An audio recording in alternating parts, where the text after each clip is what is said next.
Assume that you can change. The first step you need to take is to pay attention to your assumptions. Assumptions are crucial. You may not be aware of your assumptions, but they have a tremendous impact on your life. An assumption is a belief regarding the reality of your life, your capabilities, your identity, where you are in the world, and what your rightful place is. These assumptions are choices. Seriously. You choose to interpret reality. They are not hardwired into you.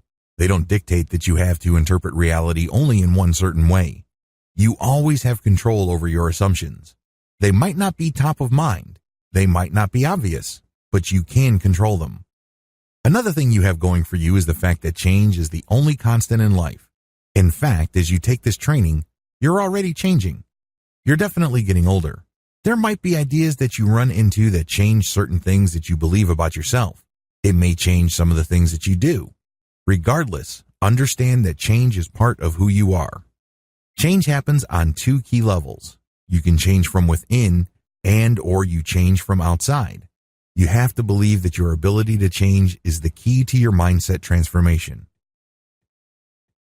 This is foundational. If you cannot bring yourself to this, then it's almost impossible for you to adopt the right success mindset. You're just not making it happen. This is crucial. It is not an option. It is non-negotiable. Here's an exercise to help you strengthen your belief muscles. First, think about 3 examples from your past where you needed to change, and you did. Maybe one day you do not really feel excited about jogging in the morning, but you know you're gaining weight and you need to run every morning. After a couple of weeks, you finally got to the point where you are jogging every morning. Look for examples like this.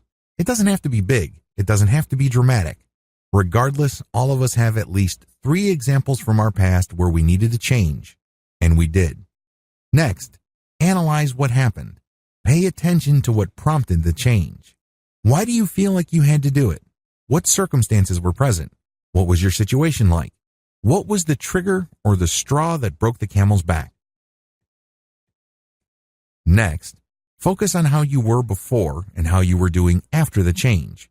Look at the contrast. Again, most people should be able to find situations like this in their life. It doesn't have to be big. It doesn't have to be grandiose. It just has to be real. Look at the contrast. Now ask yourself, what do these experiences teach me about myself? Am I the person who waits until the last minute and disaster is only around the corner for me to make a bold move? Maybe you stopped being lazy and got a job because you're about to get kicked out of your parents' house. Maybe your company announced a layoff program, but they gave people a test that they should take if they want to be retained.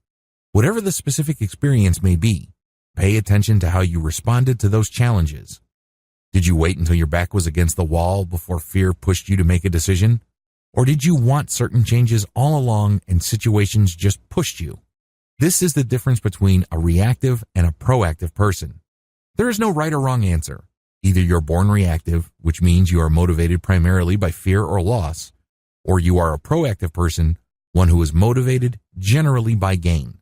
Regardless, if you are a reactive person, dwell on what you can lose in your life if you don't push yourself to change.